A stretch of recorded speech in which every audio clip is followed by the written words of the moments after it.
Bum bum bum bum bum bum bum bum bum bum bum bum. The Peter Dislike Show.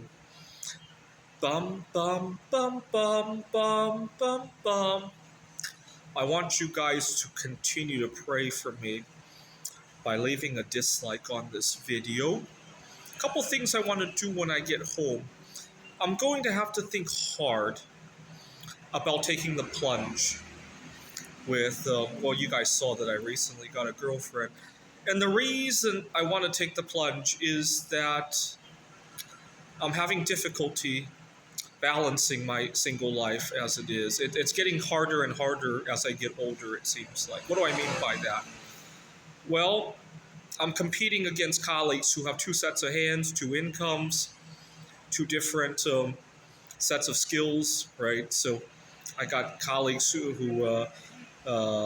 they know how to repair their home when it comes up. They know how to fix their car. They got two different sets of skills, two of everything, basically. And as it is, I have to work three jobs, right? Two at two different community colleges and one at home, just to have just to even approach the same kind of lifestyle. And then I have nobody to take care of me when I get sick.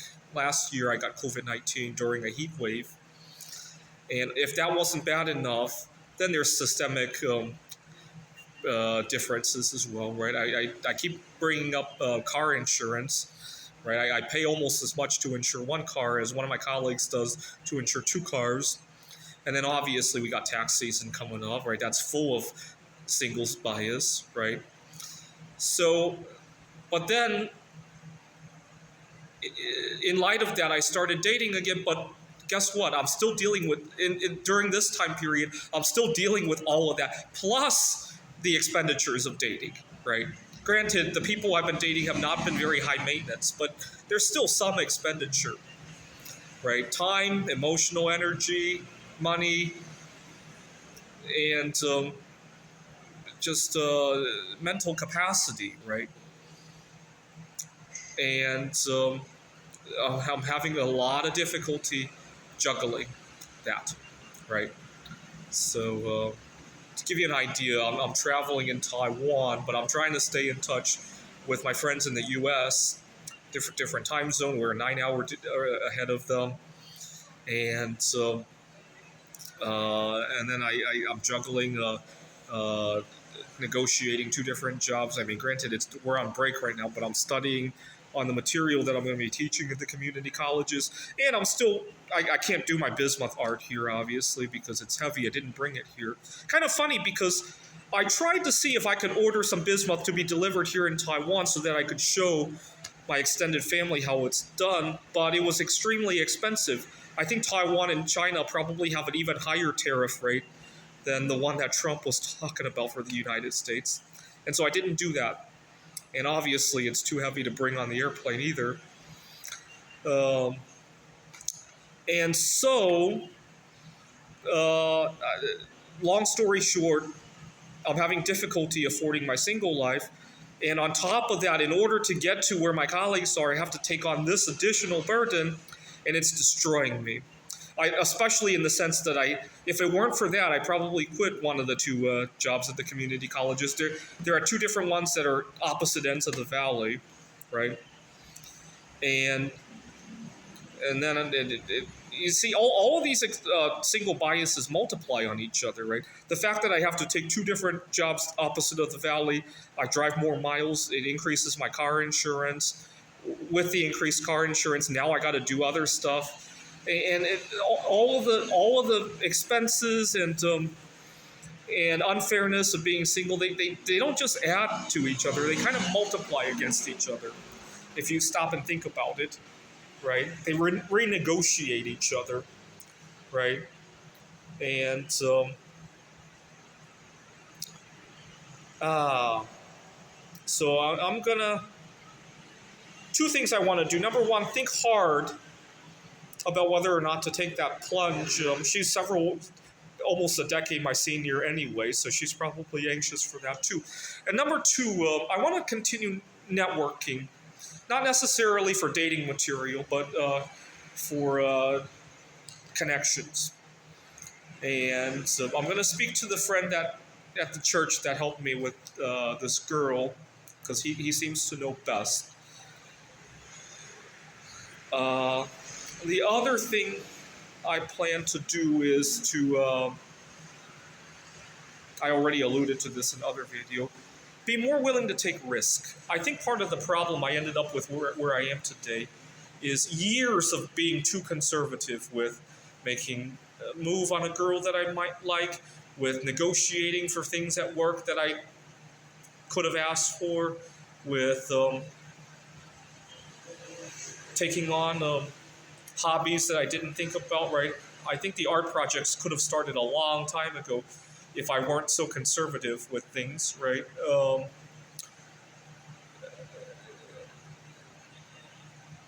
I haven't been taking enough risk in my life. And yeah, I didn't lose anything, but I also didn't gain anything, right? Uh, I've been burned in the past. Let's not go there. Actually, in this past week, I've been talking about a girl that I didn't make a move on when I was 15 years old at the time. I was in the juvenile detention center, and part of the reason I didn't make the move on her was that the reason I had ended up in the detention center was over some conflicts with other people, classmates of mine in school, and so I had been burned, and that's the story of my life. Get burned too much, don't take enough risk. Oh my God, miss out on stuff, take more risk, get burned again. I tend to move in this sine wave again and again and again and again, and never seeming to keep the gains from the last wave into the next one, right? Right now I'm grappling with several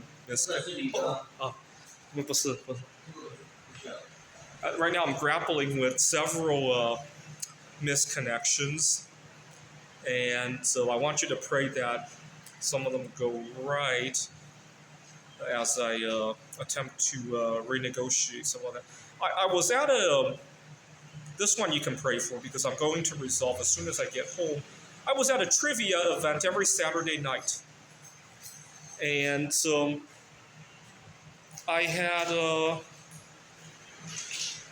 made a connection with this, I want to say, this girl and her mother. The girl's about my age, and her mother used to go there. The girl got really busy. I missed the connection. I knew she had a boyfriend, but I missed a chance to ask her if she knew of anybody who was interested in meeting somebody new, right? Because I know she was interested in me. But she never showed her mother isn't as connected to her life as well. But I'm going to go back and reintroduce what I've been doing. I haven't been there in 6 months, so because I was so upset the last time I went there. And then there's I hope to rekindle things with an old classmate of mine when I was in Rochester as well. And then there's obviously, hopefully, get to find the girl that I missed out on 23 years ago. Right? Give you an idea, 9/11 had just happened. Space Shuttle Columbia was still intact at the time. I'm trying to think about the events at that time to put the mood back there. Bush was president. It was just before he declared war against Iraq. Gold was only $300-400 an ounce. Although bismuth was almost as much as it is today. It goes to show how big a bargain it is right now, right?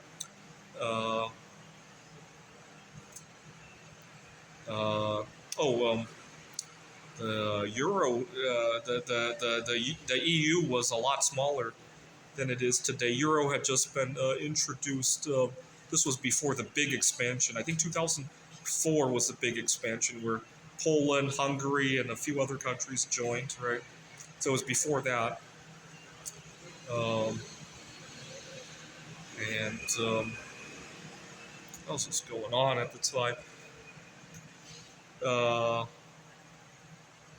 at the time, I don't think we had discovered the chemical element just below gold on the periodic table, because I've been waiting for that. When I was a kid, I thought the element directly below gold must be really valuable, and I had dreams of one day going mining for it. I was naive. I thought you just had to dig far enough and you would find it. And so I was waiting for it to be discovered. Uh, I did some computer simulations. That element probably doesn't have any decent isotopes, but 114 through 117, all of them potentially have good, relatively stable isotopes. I'm especially excited for 115, 116 moscovium, livermorium. Moscovium potentially has an isotope that has a half-life of 14 million years. Livermorium potentially 15,000 years or something like that. And both of those metals have some interesting properties. They potentially expand when freezing, which is what makes for good crystals. All right, I'm going to go home and make some of these misconnections. And more importantly, stop missing them when they come up. Take more risk, right? I'm kind of, like I said, it's a season, right? Right now I'm in risk season, but sooner or later I'm going to get burned again. I probably won't get locked up again, but sooner or later I'm going to get burned again, and then I'm going to play it really, really conservatively, and then miss connections. It moves in seasons, is what I wanted to say. But hopefully the seasons will be less dramatic as time goes on. Pray for me. This is the Peter Dislike Show. Bum bum bum bum bum bum bum bum bum bum bum bum. The Peter Dislike Show. Bum bum bum bum bum bum bum.